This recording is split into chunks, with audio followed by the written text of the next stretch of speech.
Welcome back to our channel Shyam Rajji blogs.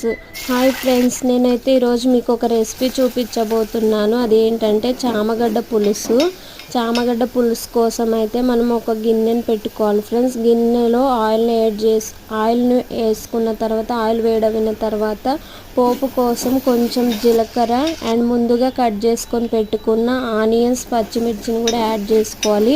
ఇవి బాగా వేగిన తర్వాత ఇందులో కొద్దిగా కరివేపాకు, కొత్తిమీర అండ్ అల్లం పేస్ట్ని యాడ్ చేసుకోవాలి. ఇవి కూడా వేగిన తర్వాత మనం ముందుగా ఉడకబెట్టుకొని పెట్టుకున్న చామగడ్డల్ని యాడ్ చేసుకోవాలి ఫ్రెండ్స్ ఇందులోకి.